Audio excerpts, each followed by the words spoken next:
Hi,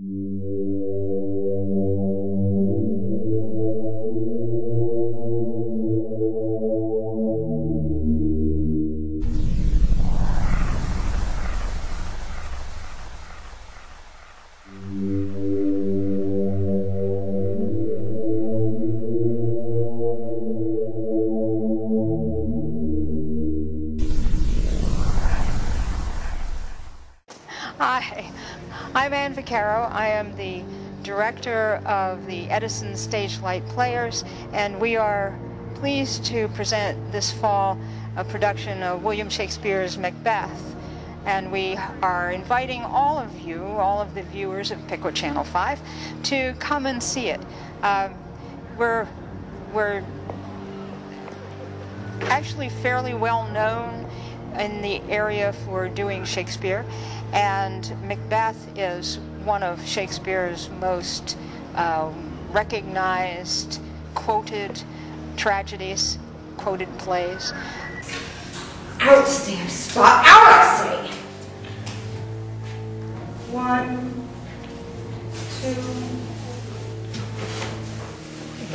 2. Then this time, hell is murky. We are telling a story, and we're staging the story 200 years in the future. It's Shakespeare, but Shakespeare builds on human emotions, and those human emotions haven't changed for thousands of years. We hope that you come to see the production, maybe get an insight on yourself, and hopefully that this will be able to change maybe some part of your life, or get an idea of what's more important than ambition and stepping on over somebody. That you get an idea that there's, in this little microcosm we're going to portray, take you to a time capsule 200 years in the future, that you'll be able to see that what's important is the people, emotions, feelings, compassion, some of the greater parts of the human element. And if you can walk away with that, then we know that we have done our job. We've taken something that's two-dimensional, a page written a long time ago, and added our little human elements with it and made it come alive. And we'd like for you to come and see it, enjoy it, experience it, and come into the production, and into this little world of 200 years from now. And it really is a different world that we're all portraying here. And what Kevin says is very true. We also, I think, through the image of our production, which is set in the year 2309, it's post-apocalyptic, but our apocalypse is not what we traditionally have thought of until just recently, where usually we think of nuclear war, and there's a possibility that happened before our time period, but we're really looking at ecological disaster, and it's a really important topic to explore right now. And it's really interesting the way that Shakespeare is so adaptable to all kinds of interpretations, all kinds of settings.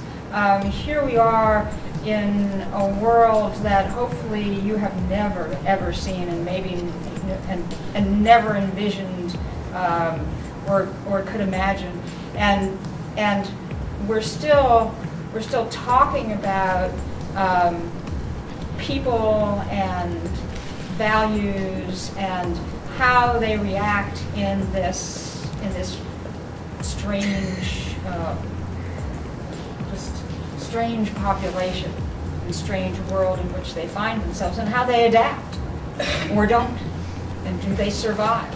Some of them do, some of them don't. This Edison Stagelight version of Macbeth is actually post-apocalyptic. It's taking place roughly 300 years after some sort of global collapse.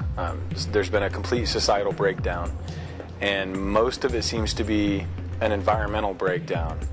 So it's now a desert world. The atmosphere has been depleted.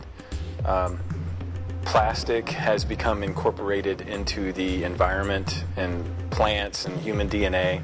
So humans and the planet in general have evolved into this sort of plastic synthetic life forms. Our setting for Macbeth is not unusual in productions as a whole.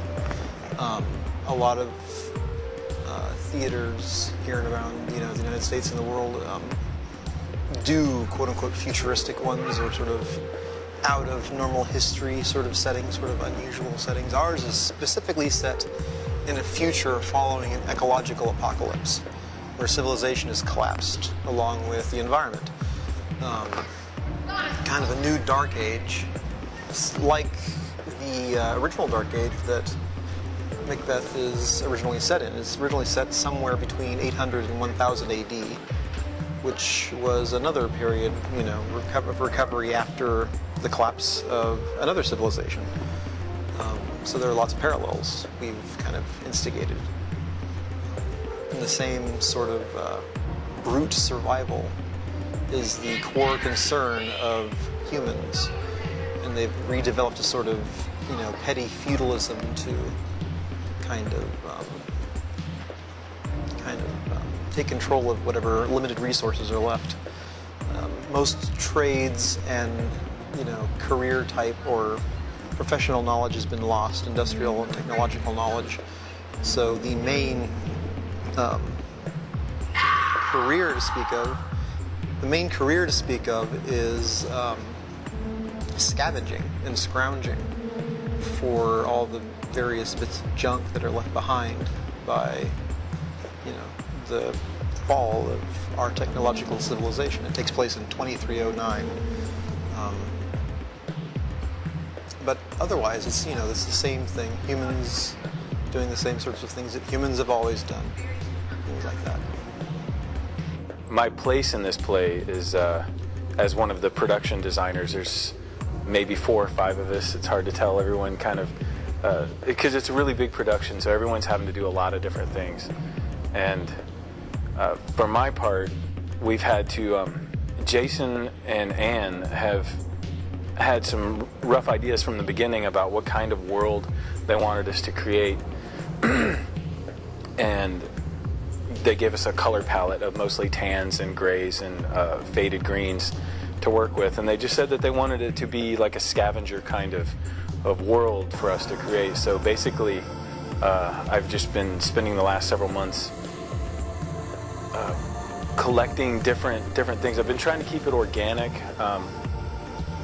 in the sense that I want everything that I make to be utilitarian and actually usable. So all of the weapons and armor and shields and clothing I've made are actually all usable, and they're all made from found items to keep it organic, like I said. And with the backdrop that we've just started working on, the set, it's going to be comprised almost entirely of trash, like different stratas of detritus, the things that we sort of take for granted right now in our landfill situation. But 300 years from now, these things are going to come back, and the world is going to see them again because plastic doesn't degrade.